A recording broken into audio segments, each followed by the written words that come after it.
Thank you. All right, our first call to the public was unanswered, which brings us to our first agenda item. I would entertain a motion to approve the chairman's selection of Chelsea Mishler and Michelle Vincent to the Shiawassee Health and Wellness Board. So moved. Support. Moved and supported. All those in favor signify by saying aye. Aye. Aye. All those opposed the same, and then we'll move along to tomorrow. And that will give us a full board, right, Greg? Is that, No, no? Bill will make it. No, she means on the. Sorry. I'm sorry, you asked if we'd have a full board tomorrow. For this agenda item, I'm sorry, I thought you were paying attention. Wrong. Just a I was confused at first too. So with these two I'm gonna appointments. reach around and pull that knife out. Sure. Yes, it will be a full board. Okay, so that gives us a full health and wellness board with this. Yes, it does. Okay. All right, which brings us to our second call to the public, and we are adjourned. Oh, wow. 5:01. You needle man still made it in 1 minute.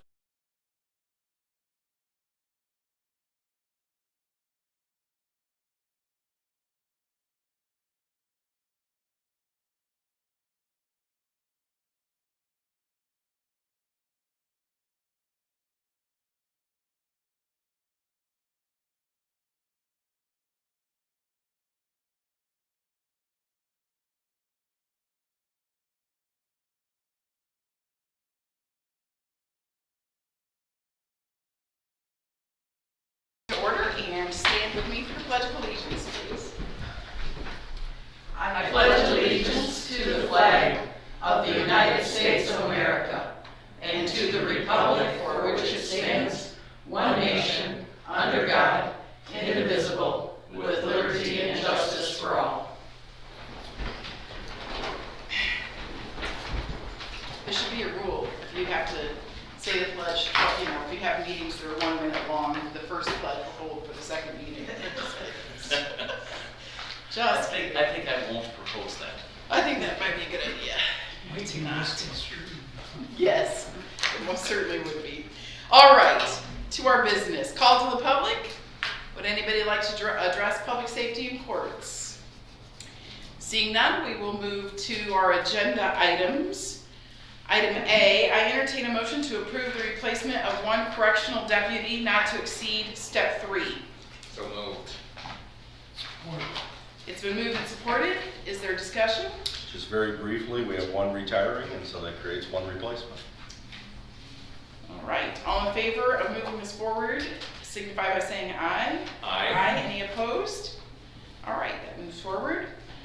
I would entertain a motion to approve Resolution 240406 for submission of the Community Corrections Grant and allow the CCAB to take necessary steps for submission. My only question on that is what is the resolution number? So do you have a support? No. Oh, I don't have a motion or support I'll yet. make the motion. Support. Okay, go ahead. It's whatever the one is on the agenda. Okay. Okay. Yeah. Did you see something misprinted somewhere or? A correction came out. Okay. That's Okay. before the, Okay. Okay. All right, so it's been moved and supported. Is there further discussion? I know Mr. Durfee is here. Do you want to add anything? Anybody have any questions for Mr. Durfee? Could you give us just a rundown, like what the fund, like what the grant is for? Yes, ma'am. Okay, so Community Corrections is an entity. Pretrial services is a function of Community Corrections. The grant is focusing on pretrial supervision. The part of it is going to be for employees, and another portion of it is for monitoring, electronic monitoring.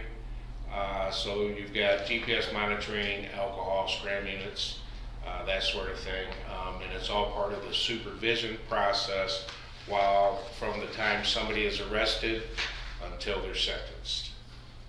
So this is pre-probation, probation. Well, it's, you can kind of look at, It's That's a monitoring portion of them it, yeah. from the time that they are arrested and arraigned until the final adjudication. It's almost like bond supervision. So is it mandatory? Not yet, but it will be. So, I mean, if you're on a tether, that sounds like, That is one option that they can put you on as a tether. They don't necessarily have to give you a tether. That'll be up to but they the could. judge, but they could. So do you care if I jump in? Please. Okay, so between that period of arrest and arraignment, pretrial services office will do an assessment of a person, and that will be presented to the judge. The judge will be able to know sort of what this person's employment situation is, and what their housing situation is, and if they have a substance use disorder, and there's just a whole picture of the person. And then the judge could put the person in jail, could put the person on a tether, or could allow for an untethered supervision. Not everybody who's in pretrial supervision is going to be on a tether, but it's a way to keep people who are not violent offenders and who may not be able to pay their bond, to keep them at their place of employment, to keep them working, all of those kinds of things. So it offers options to the judge rather than just jailing everybody, that there could be some other ways for certain people, not for everybody, but for certain people, that they could have this pretrial supervision. Is that accurate? Right. There's it's called a praxis risk assessment. And it takes into account criminal history, failed to appears. There's a lot of housing instability. And it's a scoring system. And then based on that, there's a scale. So it could be released on personal recognizance with nothing. It could be released on a PR with like a tether, or it could be a cash bond, all the way up to no bond. And what it does is it lays out for whoever's doing the arraignment, gives them guidelines on releasing somebody back into the community. But it also, you have that level of supervision while they are out. So supervision would entail checking in with our office, and that there's going to be set timelines that they check in. It could be monitoring them to, if they don't have a job, we could require them to seek employment. Justin Horvath is on the board. So there's companies already that are willing to hire people, give them chances. Things like that. There's just a lot to it. Currently, when someone's arraigned, they go before the magistrate. I'm familiar. And then the magistrate makes a determination based on what they say or their attorney says. This will give them additional information to determine whether they're employed, what their financial situation is as far as work and different things like that. So it gives a whole picture. That is one of the elements of CCAB is pretrial services. So it gives them a full view of what the individual brings when they come for an arraignment. And kind of the bottom line is this is funded by the Michigan Department of Corrections. That's where the funding comes from. And their goal is to reduce the prison commitment rate. So part of the goal is to help people. There's a designation called straddle cell, which are people who could either do a year to 18 months in county jail or go to prison. And the idea is to try to have enough community resources in place that the judge is more likely to pick jail or community supervision than prison. So it's not the person who's looking at 25 years in prison. You know, that's not what this is for. Those people who are kind of in between. It's up to the judge, jail time or prison. And the more community resources that you have that can, if this person can start getting clean before their adjudication, then the judge might say, okay, we can do jail instead of prison. So it's a chance to help people get on track. This allows the supervision portion of it. Prior to sentencing, a report will go to the judge, and it gives the judge a snapshot of what that person has done since they got in trouble. So it gives them an idea: are they responding to treatment? Are they, alcohol? would be good, have they had any relapses? If they did, what did they do to correct that? It just gives the sentencing judge an idea, instead of that 5 minutes of that bad period when they got in trouble. Gives them an idea, a little bit better idea of their home life, their stability with their family, that sort of thing, employment. The other thing is that this applies to felonies. Right now, there is a requirement for serious misdemeanors. We're not taking that on right now. That's too much to take on too soon. And the state is going to allow us only to deal with felonies at this point. And right now, we're looking at, what do you say it was 400, I want to say, per year. You're probably going to have 200 enrollments. So at any given time, it's quite the undertaking, but once the process is in place, it'll go smooth. I've seen this process a little bit, because what it reminds me of is what an attorney does. A good attorney, such as Mr. McCone, would go through with his client and present to the judge all of these things that you're saying. So does this take place of that? No, I would say this is trust but verify. Okay. So this would be, documented government evidence that what the attorney is presenting is accurate and they have met all these criteria.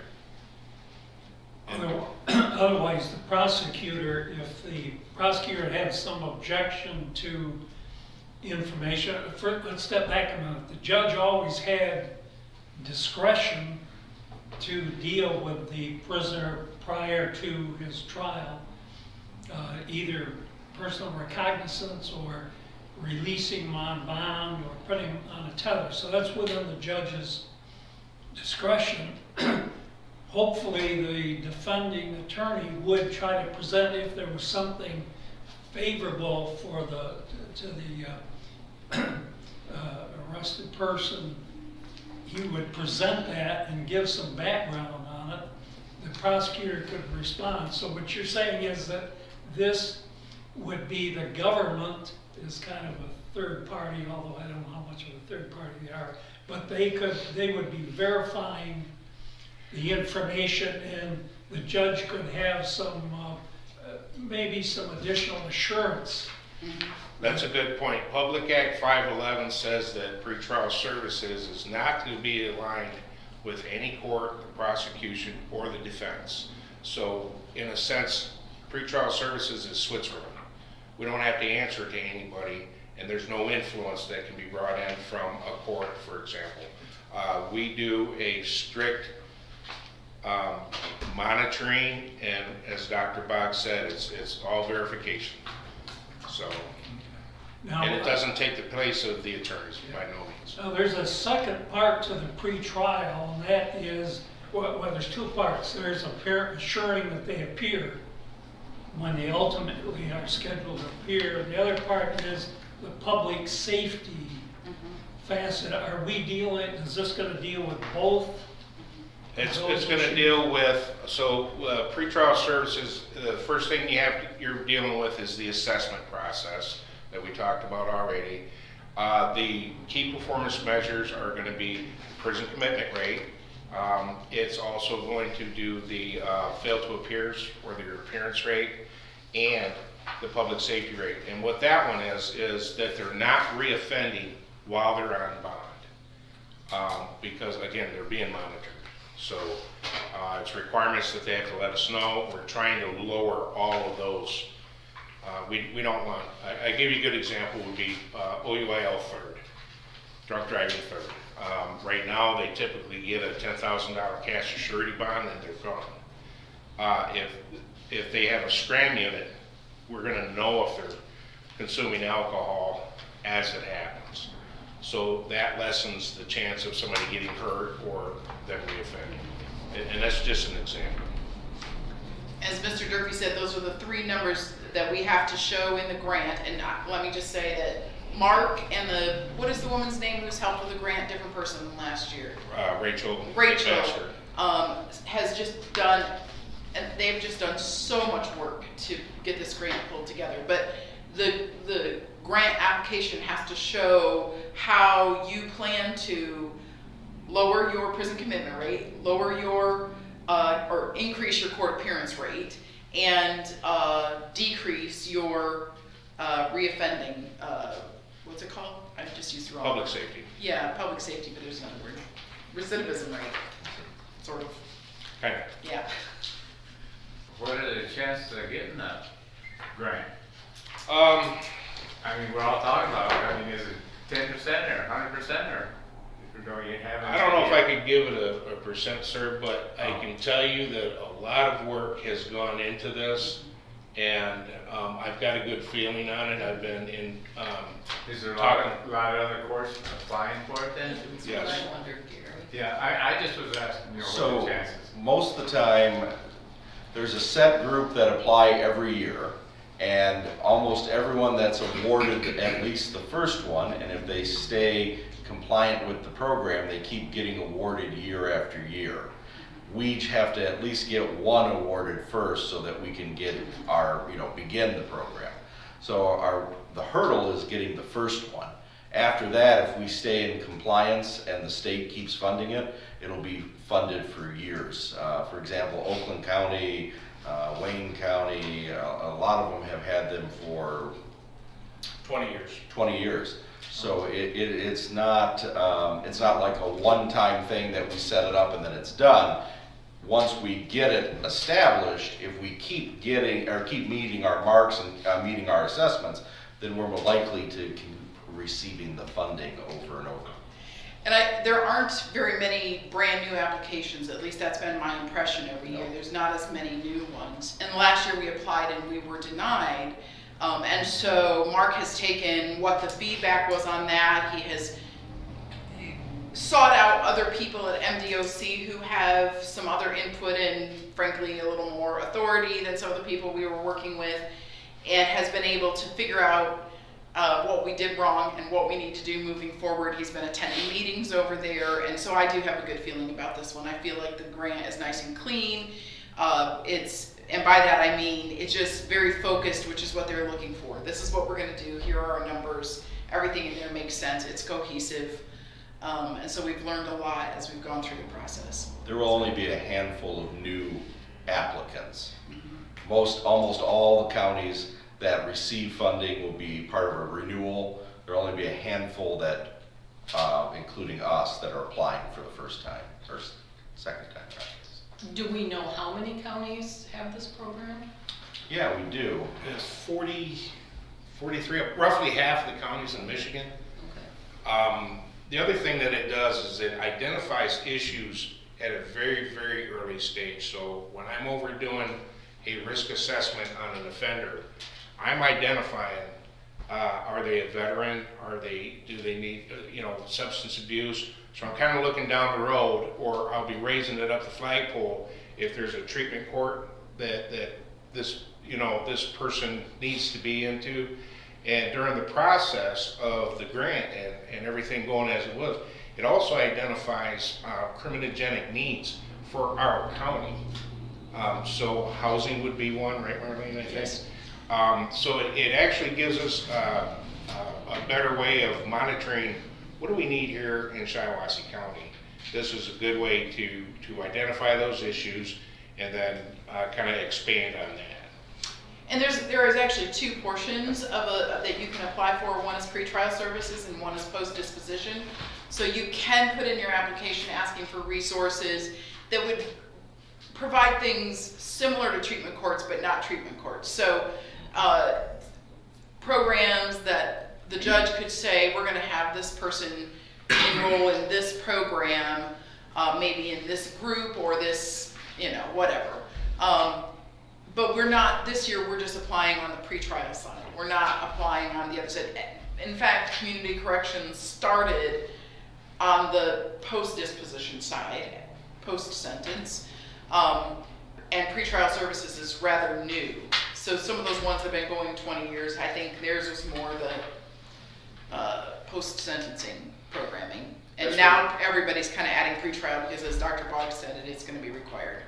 And I would add that, the CCAB board, the Community Correction Advisory Board, is made up of all of the judges, the sheriff, the prosecutor, Doug Corbin is on it, Matt McCone is on it, and who's the Commissioner Webster's on it. Am I missing any of the statutory? Justin Corbett. I'm going to where he sits, Kyle Box, Chief of Police. Police, Perry. Perry. You have to have a police chief. So there are a variety of different members, both of the community and also of our organization, and they have reviewed it and all have agreed to participate in it and have voted on approving it and recommending it to you. So just to be clear, this part is dealing with just the predisposition.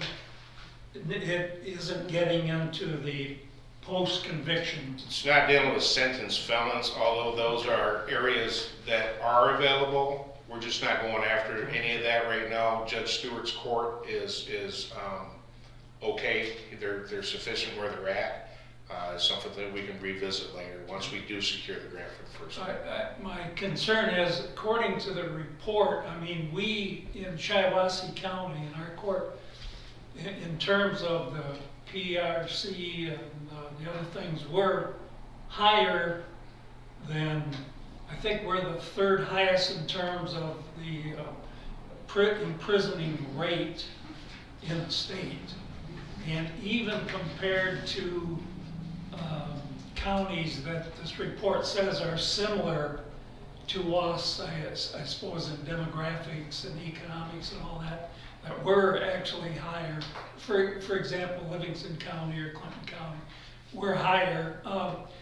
I guess my concern was, hopefully you're looking into this, we see state programs that get established, and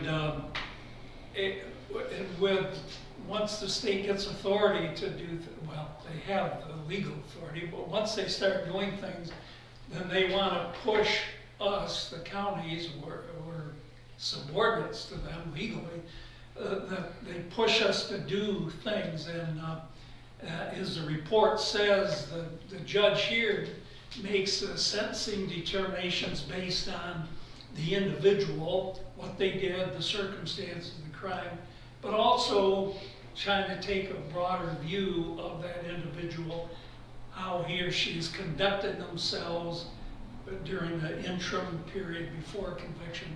And I guess I'm just concerned that it may be a way for the state to push their views of how we ought to deal with, because our, what's it called, the prison commitment rate is so much higher than the state average and even other counties, that they're going to try to force us.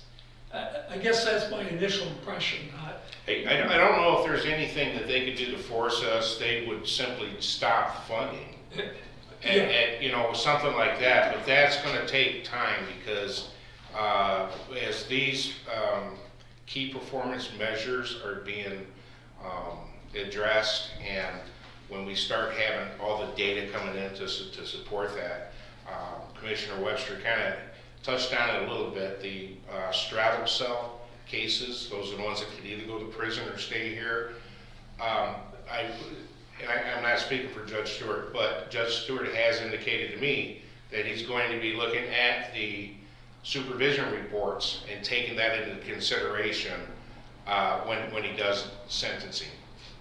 So, well, I'm concerned what the state could do is just not grant us the, I mean, they've denied us before. I don't know exactly why they decided to deny us before. Well, I don't know what piece you want me to say. Our application wasn't great. I mean, we were just trying to put something together that we had never done before. Mark had done a lot of legwork, but it's the, you know, when you get a no, you learn a lot from that no. So the last one was the first one. The last one was the first one. And also, we had some personality conflict on our CCAB board with, in fact, I think there's a little conflict at MDOC, because the same person who was supposed to be advising us about how to write our grant was also the person who reviewed the grant and recommended it for denial, which we thought was a little unfair. You know, we didn't have a lot of support from her going in.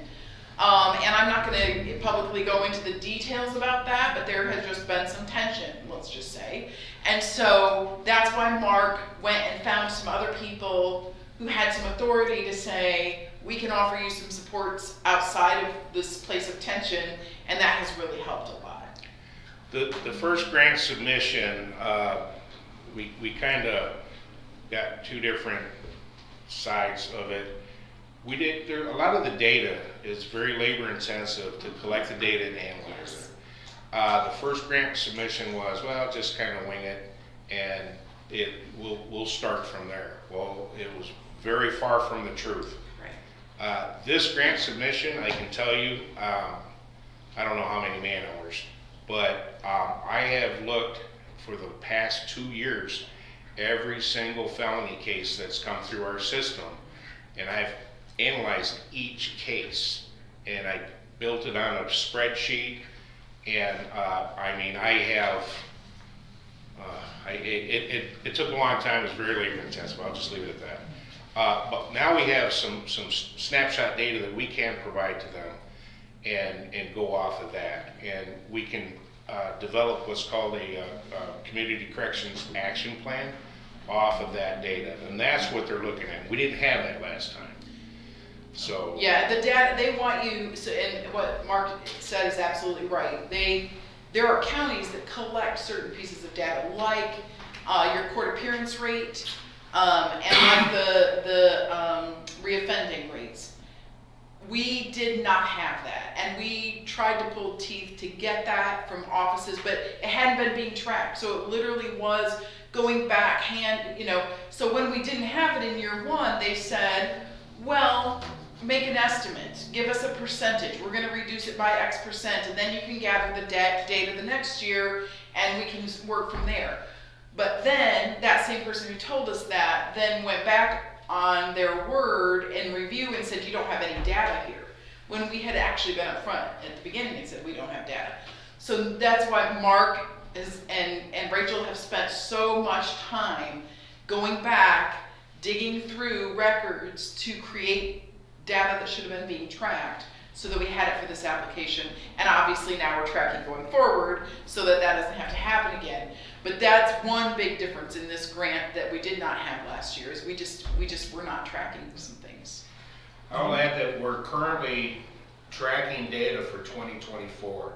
So every time somebody's arrested, when somebody gets arrested tonight, that gets put on that spreadsheet for this current year. So we won't have to go back and it's easier just to prepare for it now than to go back and try to figure out what happened. So we're actually have that in the works right now. I'm doing it.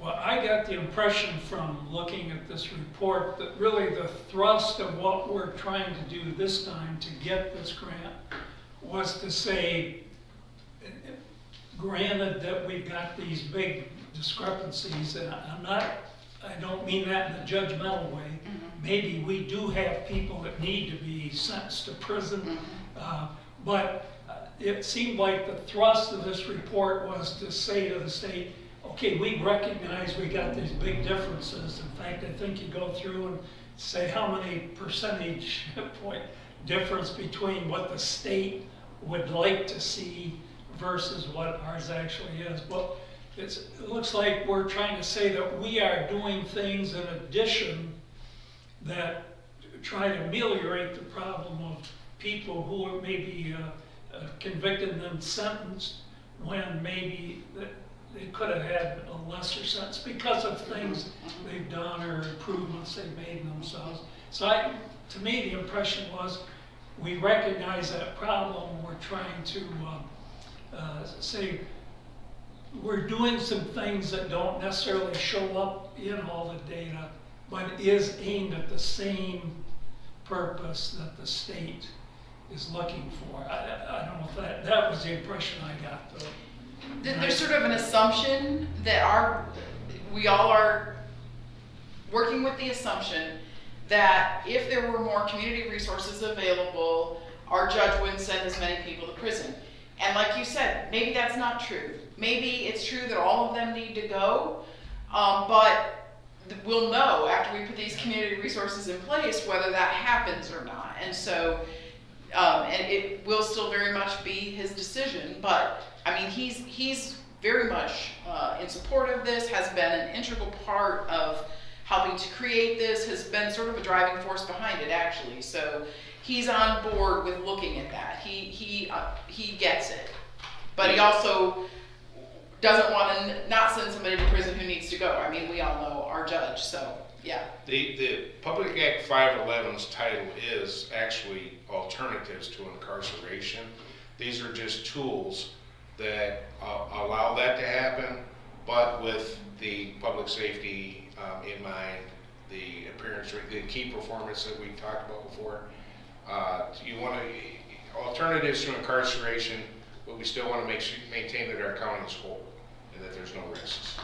And there's programs that are out there that are that can be generated, like we said, that will, if we have a shortcoming or if we identify a need, then this is how we can spot it and address it.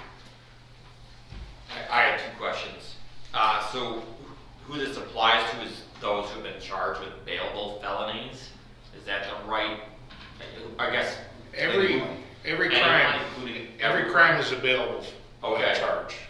Okay. Not civil infractions are different. But misdemeanors and Misdemeanors, felonies. felonies. But this just applies to felonies, right? Right, we're only applying for the Yeah. felon, the criminal aspect of it. Okay. For the felonies, there's, I don't know, 17 or 18 serious misdemeanors. We're just not gonna like that. Gotcha. Yeah. Okay. We're only focusing on that one spot, but there's a difference between what's a civil infraction, a misdemeanor, Sure. what's called a serious misdemeanor, which is essentially a felony, but for some reason, the legislature has placed them as misdemeanors and called them serious misdemeanors, and then felonies. We're only starting with Okay. And part of the idea behind that is, one, we don't exactly know what we're doing yet, and the other is, you're more likely to get funded if you come in asking for a smaller amount and then increase each year as you show success, rather than trying to ask for everything at the beginning. You're just not you're not gonna get the level of funding that programs that have been doing this for 20 years are gonna get. and if we are asked to do something like that and don't get the amount of funding for it, we don't have the funding to supplement it. Right. What funding we get is what we can do. And what was your second? And then my second question was, do we have an idea of what the average length of time of enrollment would be if somebody in this program? 120 days. Okay. Oh, so it's a set. Yeah, that's probably how long it takes you to go from start to finish, Okay. and for a felony. Right. Okay. Some may be a little bit longer, some may be shorter. That's It's a an good average. average. Perfect. They will not go over a year, because after a year, they run into a expedient trial issue. Yeah. So that's kind of where I was. Yeah. Okay. Great discussion. Any other questions, input? All right, all in favor of moving this to tomorrow night, signify by saying aye. Aye. Any opposed? All right, that moves forward. And then item C, I would entertain a motion to approve the request from Wayne State University to obtain a free Narcan vending machine to be placed on county property. Support, or move, some, So moved, I'll support. So very briefly, there is a program funded through, ran by Wayne State, where you can get a Narcan vending machine that can be placed in a public, accessible area. And Narcan is a drug, how would you describe it? It's an remediation. Yes, a Yeah. remediation for drugs. So if you're ODing, you can take Narcan and it should revive you. And this is a free machine to us to be placed. Community Corrections Advisory Boards are the ones that they've been working with to place them. The Community Corrections Advisory Board heard from them and a presentation on them. They recommended for placement or consideration by the Board of Commissioners if they are interested in having one on county property somewhere. They can save your life, I understand, if you get this treatment. Yeah, we have a bowl over at the courthouse with a bunch of these in it. No. No, okay. What's that bowl there? Is it condoms? Pardon? I'm not joking. I mean, the health department was putting Something, them I thought I saw something over. That ain't funny. I thought I saw something over at the Wear one. courthouse as sort of a just in case, and I was told that might be What's for going on? them. They're laughing about. Okay, That might be for like events in the courthouse. oh, all right. This is for the public. I think public health might like to have these Mm-hmm. in other places, but this falls under Community corrections. community corrections, which is why it's here. Where would it go? Good question. I have not considered where to place it yet until you guys approved it. If you approve it, then we'll start looking at places for it. It requires a 110 outlet. I mean, we had some discussion about this in community corrections because, you know, some places you put it are, people aren't gonna wanna go to the sheriff's department to get Narcan, except my thought is it's probably not addicts who are gonna be picking up Narcan most of the time anyways, it's family members. So I think that's a good thing to think about is where might family members be able to access it, because you can't really, I mean, maybe you can take it, but I think usually Narcan is administered when the person who's getting it is out. I think so. I believe that's, But It's- I would work with, to answer your question about where we go, I would work with Larry on its placement in some place where the people who are getting other services from the health department would be able to get to it. yeah. I think the health department is putting boxes, I mean, they have boxes that they're giving away, so I would assume they might have Narcan. They have In an their old, they have location. an old, can I talk? They have an old newspaper, machine, and it's right in their doorway when you walk in, it's to the right, and they have Narcan and I think, COVID testing kits for free. So That's they probably already where I have it. saw it, There you go. not at the courthouse, Okay. at the health department.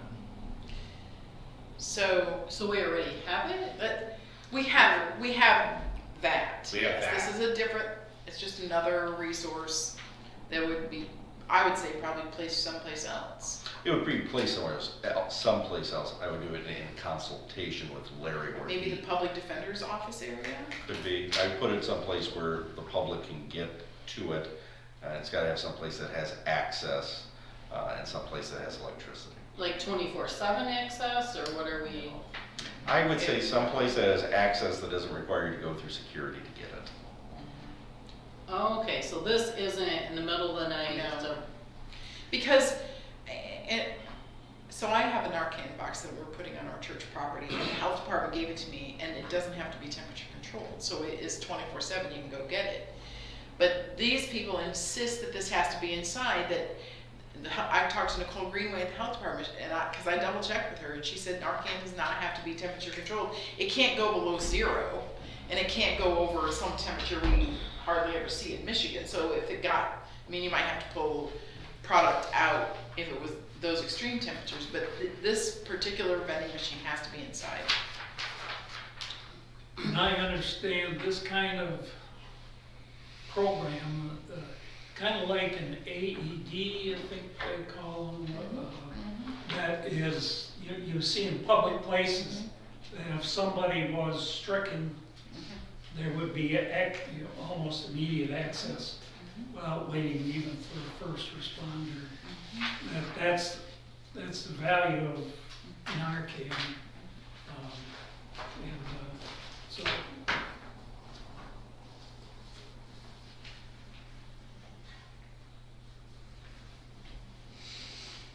Does anybody have a recommendation for location? Renee can Do work you want on to it. just leave it up to Dr. I Boggs would- to? I would prefer to leave it up to Dr. Boggs, and if Larry Johnson's going to be involved in public health, I think that would be good. Yeah, we'll try and find a place, if you guys approve it, then we'll find a place to locate it where the public can get it, that is, they don't have to go through security to get to. and then who funds the like filling of it? They do. We just have, we are only placing it.